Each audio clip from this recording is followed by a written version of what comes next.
Hi kids, and welcome to Wise Words. My name is Ben, and today we're going to be talking about caring. Atau merawat. Now, can you spell caring with me? Ready?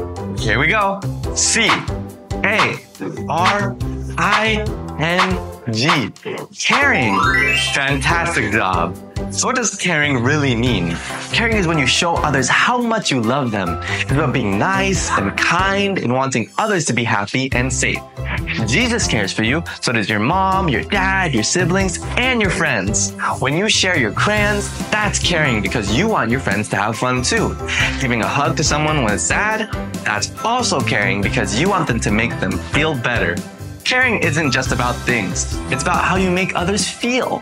So next time you see someone you care about, remember this little rhyme. A smile, a share, or a gentle touch. That's how you show you care so much.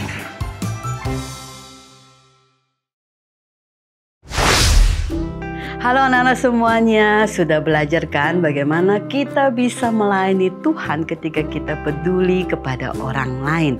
Kita belajar tentang caring. Saat ini memang mau berbicara kepada orang tua yang terkasih dalam Tuhan Yesus Kristus. Kita mengajarkan anak-anak kita tentang peduli kepada orang lain. Ada 3 hal yang penting di sini, yaitu tentang kesabaran, simpati, dan pengampunan. Dan ini merupakan sebuah proses yang memerlukan waktu, konsistensi, dan pendekatan yang tepat. Bagaimana caranya? Berikut ini beberapa cara yang kita bisa lakukan. Yang pertama adalah tentu contoh dari diri kita sendiri sebagai orang tua. Anak-anak seringkali belajar loh dengan mencontoh orang dewasa di sekitar mereka. Jadi mari kita tunjukkan sikap sabar, simpati, dan sikap mengampuni dalam kehidupan kita sehari-hari. Kita berbicara dengan lembut, menunjukkan pengertian terhadap perasaan orang lain, dan tentunya memaafkan kesalahan adalah contoh-contoh perilaku yang bisa ditiru oleh anak-anak kita. Yang kedua, berbicara tentang pentingnya kesabaran, simpati, dan pengampunan di dalam hubungan antar manusia. Gunakan contoh yang konkret dan bahasa yang sesuai dengan usia anak-anak untuk menjelaskan konsep-konsep ini. Dan yang ketiga adalah tentunya berlatih empati. Bantu anak kita untuk memahami perasaan orang lain. Misalnya jika seorang teman sedih, meminta anak untuk memikirkan bagaimana perasaan orang lain dan apa yang mereka bisa lakukan untuk membantu temannya ini. Yang keempat adalah beri penghargaan atas perilaku yang positif. Tentunya ketika anak-anak kita menunjukkan kesabaran, menunjukkan simpati, dan mau memaafkan, kita harus memberikan penghargaan yang positif. Ini bisa memperkuat perilaku positif mereka.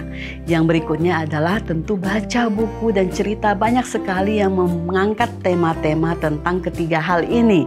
Dan membaca cerita bersama anak bisa membantu mereka langsung memahami nilai tersebut dengan cara yang menyenangkan dan mudah dicerna tentunya.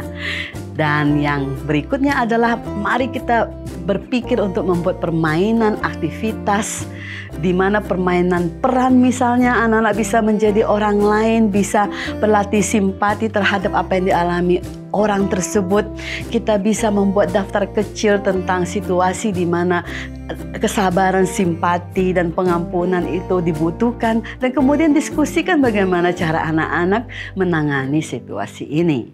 Dan yang terakhir, berikan pujian ketika anak tentunya mengalami sebuah kemajuan. Kita tahu ini sebuah proses ya. Jadi ingatlah untuk memberikan pujian yang tulus ketika anak sudah melakukan sebuah peningkatan. Mereka sudah menjadi lebih sabar, mereka sudah mau lebih simpati kepada orang lain, atau mereka sudah lebih memaafkan. Ini akan memberikan mereka motivasi tambahan untuk terus mempraktikkan perilaku positif ini. Selain itu, penting juga untuk memberikan contoh-contoh konkret dalam kehidupan kita sehari-hari dan memberikan kesempatan kepada anak untuk berlatih dan memperkuat hal ini. Yang terpenting, orang tua, bersabarlah dengan anak kita, karena pembelajaran ini adalah proses yang berkelanjutan. Saya akan tutup dengan Efesus 2 ayat 10. Sebab kita ini adalah buatannya, diciptakan dalam Kristus Yesus untuk melakukan pekerjaan baik yang dipersiapkan Allah sebelumnya untuk kita jalani. Tuhan memberkati.